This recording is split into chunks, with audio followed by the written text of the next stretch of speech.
आदरणीय सुधांशु त्रिवेदी जी आपको कुछ बहुत ही जिसको चिंताजनक और बहुत ही गंभीर विषय है उनके बारे में बताने वाले हैं। हम आपको कुछ ऑडियो और वीडियो भी दिखाने वाले हैं। जब हम ऑडियो आपको दिखाएंगे तो उस वक्त थोड़ा लाइट को कम भी करेंगे। तो सबसे पहले मैं आदरणीय सुधांशु त्रिवेदी जी से आग्रह करूंगा कि विषय की शुरुआत करें। मित्रों, जैसे आदरणीय अनिल बलूनी जी ने आपसे कहा कि अत्यंत गंभीर और चिंताजनक विषय, a very serious and concerning facts have come to the light which is exposing the true face of Mahavikas Aghadi bit by bit. And for this bit by bit exposure, bites are also available. So in my opinion, it is posing a serious question that how a free and fair election can be conducted. और इससे यह भी बात और स्पष्ट हो रही है कि जो नारा था कि हालात बदलेगा, अब दिख रहा है कि हाथ करामात क्या कर रहा है। एक और बात बहुत साफ दिखाई पड़ रही है कि ये जो मोहब्बत की दुकान है, इसमें सामान और सामान का भुगतान कहां से हो रहा है। आज देश की जनता के सामने एक गंभीर प्रश्न आया है कि कहीं ऐसा तो नहीं कि इस मोहब्बत की दुकान के सामान का भुगतान 7 समुंदर पार से हो रहा हो। जिस प्रकार के तथ्य मीडिया में आए हैं, न्यूज एजेंसीज के द्वारा जिस प्रकार कुछ लोगों का इंटरव्यू, जिसमें कि पूर्व अधिकारी भी हैं, जिस प्रकार की बातें बताई गई हैं, वो लोकतंत्र के लिए बहुत चिंताजनक है। और उससे इस प्रकार के संकेत मिलते हैं कि इस मोहब्बत की दुकान का सामान कहीं दुबई से तो नहीं आ रहा था। और इसलिए इतना ही नहीं, उसमें यह सब भी बताया जा रहा है कि आप आश्वस्त रहिए, हमारी वो सरकार जो कि आने वाली नहीं, वो आएगी तो हम इंक्वायरी भी टैकल कर लेंगे। सोचिए संविधान के बारे में किस प्रकार की बात कही जा रही है और कई बड़े लोगों की बात कही जा रही है। तो हम अब आपके सामने साक्ष्य के रूप में, मतलब बोथ दृश्य और श्रव्य, यानी योर विजुअल एंड रिटन, दोनों चीजें आप स्वयं इसको देखें।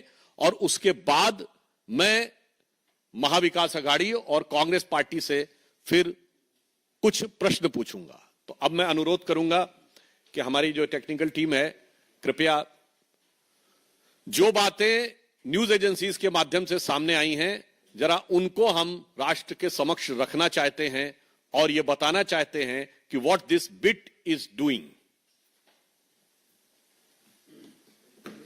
ये लाइट ऑफ करिए, पीछे वाली ऑन कर दो।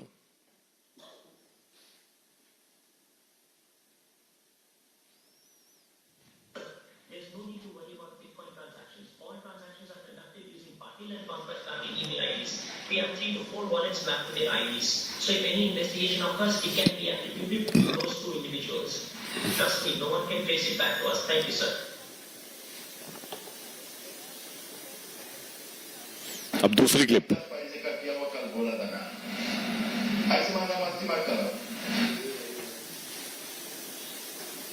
इसको 1 मिनट भाई, इसको दोबारा सुना, ये बता दे Nana Patole.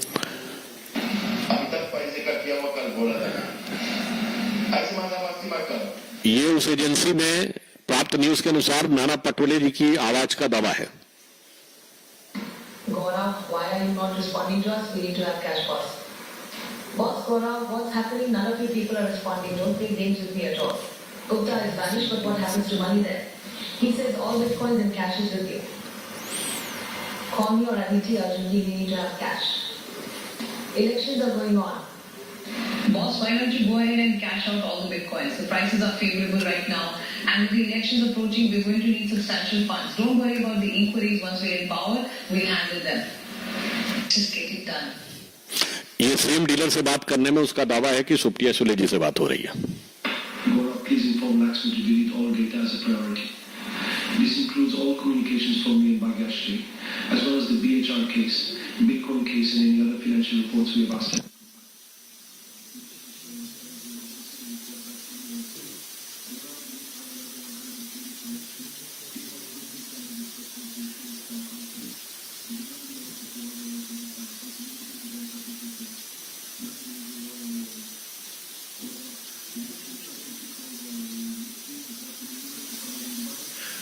Sir, mic on कर दीजिए. Audio नहीं आ रहा sir. Cash out will be called by next week. Please inform your buyer accordingly and let you know who to hand the cash to. ठीक है, चारोगी एक वो जो वो दिखाना है, ऑन कर दीजिए माइक. अभी आपको एक चैट अब आप ये देखिए जो डीलर ने कहा है चैट्स के बारे में भी, तो वो चैट्स को भी प्रदर्शन कर रहे हैं. इसके बाद जब ये आप ये स्लाइड्स देख लेंगे तब आपको इस विषय में बताते हैं.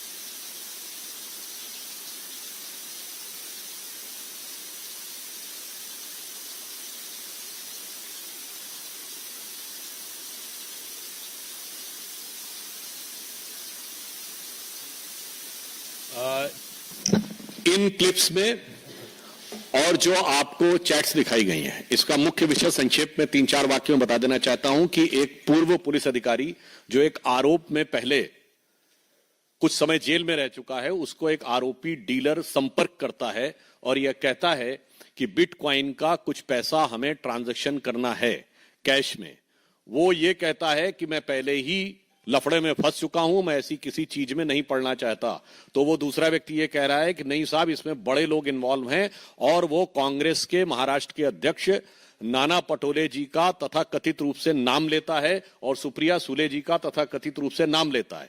फिर जब वो अधिकारी पुनः अविश्वास व्यक्त करता है तो वो कहता है कि मैं आपको ऑडियो क्लिप भेज रहा हूं, आप इसको सुनिए, आपको स्वतः समझ में आ जाएगा. और उस ऑडियो क्लिप में डीलर के दावे के अनुसार वह साफ साफ कहा जा रहा है कि इलेक्शन के लिए हमें पैसा चाहिए और इंक्वायरी की आप चिंता मत करिए, सरकार आएगी तो हम देख लेंगे. और इसके बाद यह भी कहा जा रहा है कि हमें कैश चाहिए, हर हाल में चाहिए. और इसमें एक और बात है, इसके बाद वो व्यक्ति ये भय भी उत्पन्न कर रहा है कि मैंने अगर सारा वैलेट खर्च कर दिया तो कहीं मेरी जान के ऊपर खतरा ना हो जाए. आप समझ सकते हैं कितनी गंभीर खतरनाक बातें. इसीलिए यहां कहा गया कि बहुत गंभीर और चिंताजनक बातें उभर कर सामने आई हैं. अब हम कांग्रेस पार्टी के से 5 सवाल पूछना चाहते हैं. सबसे पहले वो ये बताएं कि जो इस वीडियो क्लिप में और ऑडियो क्लिप में दिखाई पड़ रहा है, क्या कांग्रेस पार्टी अथवा उनके किसी भी नेता जो यहां पर नाना पटोले जी और सुप्रिया सुले जी के बारे में दावा किया गया है, क्या वो बिटकॉइन के किसी भी ट्रांजैक्शन में इन्वॉल्व हैं या नहीं, और यदि हैं तो वो लीगल ट्रांजैक्शन है या वो इलीगल ट्रांजैक्शन में भी इन्वॉल्व है. पॉइंट नंबर 1, पहले उनको आके साफ साफ जवाब देना चाहिए, क्या वो बिटकॉइन के किसी भी ट्रांजैक्शन से उनका कोई लेना देना है, हां या ना. उन्हें सीधे आकर यह बात कहना चाहिए. दूसरा, इसमें जिस डीलर की बात आई है, जिसमें वो गौरव मेहता की बात कर रहे हैं और एक मिस्टर गुप्ता का उल्लेख जिसमें डीलर के अनुसार वो सुप्रिया जी की आवाज में बोला जा रहा है, तो यह साफ साफ हम पूछना चाहते हैं. दूसरा प्रश्न कि यह बताइए कि क्या गौरव मेहता और इस गुप्ता नामक व्यक्ति से आपका कोई संबंध है या नहीं. साफ जवाब दीजिए. संपर्क कभी हुआ है या नहीं, और किसी प्रकार की वार्तालाप हुई है या नहीं. तीसरा सवाल कि इस प्रकार का कोई भी संवाद क्या आपका गौरव मेहता अथवा मिस्टर गुप्ता या किसी भी व्यक्ति से हुआ है या नहीं. और 5वीं बात, सिर्फ रस्म अदायगी के ट्वीट से कार्य नहीं चलने वाला, आपको साफ आकर कहना होगा कि यह आपकी आवाज है या नहीं. ये 5 सवालों का हमें जवाब चाहिए स्पष्ट रूप से महाविकास अघाड़ी के नेताओं से. और अंतिम 5वां सवाल है कि इसमें जो बिग पीपुल वर्ल्ड कहा जा रहा है, जो सबसे गंभीर बात है कि मुझसे इसमें बड़े लोग इन्वॉल्व हैं. यदि दावा है कि ये प्रदेश अध्यक्ष नाना पटोले जी की आवाज है, यदि यह दावा है कि सुप्रिया सुले जी की आवाज है, तो वो लोग जिनको बड़े लोग कह रहे हैं वो बड़े लोग कौन है. इस बारे में कांग्रेस पार्टी और महाविकास अघाड़ी को साफ सवाल साथ जवाब देना चाहिए। तो हमारे साफ साफ 5 प्रश्न है उनसे कि नंबर 1, आपका बिटकॉइन ट्रांजैक्शन से कोई इन्वॉल्वमेंट है या नहीं, और है तो वो लीगल है या इलीगल है। नंबर 2, कि आपने किसी प्रकार के इस गौरव मेहता या गुप्ता नाम के व्यक्ति से कोई संबंध संपर्क रहा है या नहीं। तीसरी बात, आपका किसी भी प्रकार की संवाद में जो चैट है वो आपका है या नहीं। चौथा, ये आवाज आपकी है या नहीं। और 5वां, ये बिग पीपल कौन है। अब मुझे एक और बात भी समझ में आ रही है, वो ये समझ में आ रही है कि जैसे देखिए ये उसके में बिग पीपल का वो उल्लेख कर रहा है, आपने देखा होगा जो लिखा है ना, sir it's a big case, big people are involve, let me call you and explain you sir. तो big people involve and big case, तो ये क्या है। अब मैं पूछना चाहता हूं, यदि ये 5 उंगलियों वाला पंजा इन 5 सवालों का जवाब नहीं देता है आकर, तो आप ये समझ लीजिए कि ये साफ प्रदेश और देश की जनता ये समझ सकती है कि ये पंजा किसके लिए क्या कार्य कर रहा था।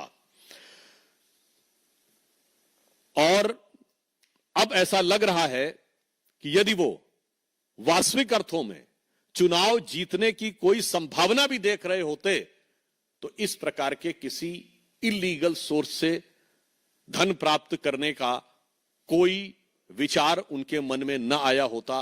कहीं ना कहीं यह पुनः दर्शाता है कि उनको हार दीवार पर लिखी हुई इबारत के रूप में दिखाई पड़ रही थी। यह आरोप उसको प्रमाणित करता है। अब यहां पर मैं एक और बात कहना चाहूंगा। देखिए साहब, डिजिटल इंडिया मोदी जी लाए, मगर साहब आपने देखा कि अभी राहुल गांधी जी ने वो तिजोरी खोल के दिखाई थी ना कि उसमें कुछ नहीं है, सब खाली है। अब देश की जनता को यह समझना चाहिए कि तिजोरी का तो मामला ही नहीं था, सब कुछ हाईटेक हो रहा था। यानी अगर इस चीज को जो मीडिया में आई हुई खबर है ये सही है, तो राहुल गांधी जी जवाब दीजिए, तिजोरी का कहां मामला था, क्वाइन नहीं बिटकॉइन का मामला था। इसका मतलब डिजिटल टेक्नोलॉजी का हाईटेक यूज समाज के भले के लिए भले ही ना किया हो, सुशासन के लिए भले ही ना किया हो, पर भ्रष्टाचार के लिए किया है, ऐसा प्रतीत होता है। अब मैं पुनः यह बात कहना चाहता हूं, यह केवल आरोप नहीं है, हम एक आधार पे बात कर रहे हैं कि महाराष्ट्र की जनता इनको पहचाने कि ये कैसे कैसे कौन कौन से धंधे करते हैं। और यह बात मैं हवा में नहीं कह रहा हूं, ये वो पार्टी है ना जिसकी सत्ता जब थी तो गृह मंत्री पे आरोप लगा था कि 100 करोड़ रुपया महीना वसूलवाते हैं। आरोप किसने लगाया था? पुलिस कमिश्नर ने। भारत के इतिहास में कोई उदाहरण नहीं मिलेगा जो महाविकास अघाड़ी में हुआ था कि गृह मंत्री पर पुलिस कमिश्नर ने यह कहा हो, और उसके बाद गृह मंत्री गिरफ्तार और पुलिस कमिश्नर फरार। गृह मंत्री गिरफ्तार और पुलिस कमिश्नर फरार, ये जिस सरकार के कार्यकाल में हुआ हो तो वो विपक्ष में रह के कौन कौन सी कारगुजारियां कर रही होगी, इसका सहज अनुमान लगाया जा सकता है। इसीलिए हमने ये 5 सवाल करे हैं। और मैं साफ साफ पूछना चाहता हूं, आज आखिरी रात है चुनाव से पहले की, इन 5 सवालों का अगर जवाब नहीं दिया तो वो बहुत पुरानी फिल्म मुगले आजम का डायलॉग याद है ना, ये रात साहिब आलम के मंसूबों पे बहुत भारी गुजरने वाली है। क्योंकि अब देश की जनता और प्रदेश की जनता उन मंसूबों का असली चेहरा बेनकाब होते हुए देखना चाहती है। नकाब में जितना भी वोट डलवाने का प्रयास कर ले, परंतु अब मुझे लगता है कि इसके द्वारा वो चेहरा बेनकाब हो चुका है। धन्यवाद। इससे जुड़ा कुछ सवाल? सर, आपने रात की बात कही है, सुप्रिया सुले जी ने भी एक ट्वीट किया है, उसमें उन्होंने 2 शिकायतें की हैं, उसका जिक्र किया। साथ में उन्होंने लिखा है कि मतदान की एक रात पहले नेक मतदाताओं को बरगलाने की कोशिश की जा रही है, हमारे खिलाफ ये फॉल्स तरीके से एलिगेशन लगाए जा रहे हैं, और इलेक्शन कमीशन में और साइबर सेल में उन्होंने इसकी शिकायत की। देखिए, मेरा विचार है कि सुप्रिया जी एक वरिष्ठ नेता है, तो उनको नैतिक, राजनीतिक और कानूनी तीनों आधार पर जवाब देना चाहिए। उनका जो ट्वीट है वो एक रस्म अदायगी का किया हुआ ट्वीट है, जिसमें कि उनके ऊपर स्पेसिफिक आरोप जो लगे हैं उसका कोई स्पेसिफिक काउंटर उसमें नहीं है।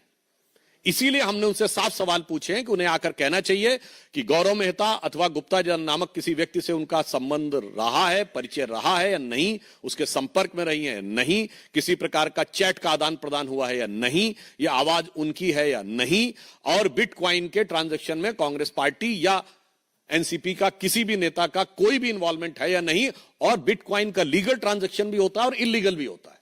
तो क्या इलीगल ट्रांजैक्शन में है कि नहीं, इन बातों का जवाब दे दें ट्वीट में, तो कोई बात नहीं।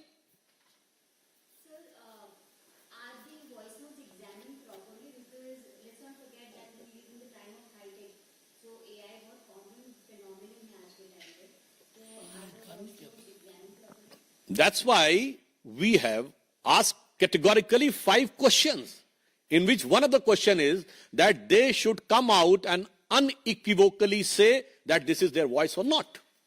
Up till now, we have not seen any clarification or condemnation. As it has been said, a tweet has been said, which is a very vague and generic language. There is no specific, to the point rebuttal of the allegation.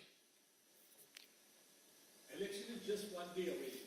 Do you feel that this is the high chance that the Election Commission of India need to take the cognizance of this and action need to be initiated against these leaders so that this malpractice cannot be used in the future? We hope and we are confident that the Election Commission of India is keeping a strict vigil of the situation, and they will take an appropriate action, whatever they seem fit. But the more significant is, it's not the question of one day away election. It's going one way, which way the politics is going, which way the corruption is going, and how the people are trying to influence and pervert the electoral process.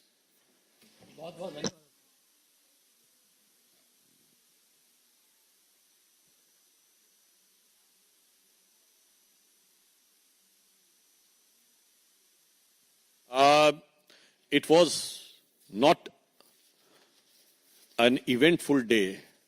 It was a very serious, dark night which is looming over the politics of Maharashtra as well as of the nation. It is much, much bigger question than the election.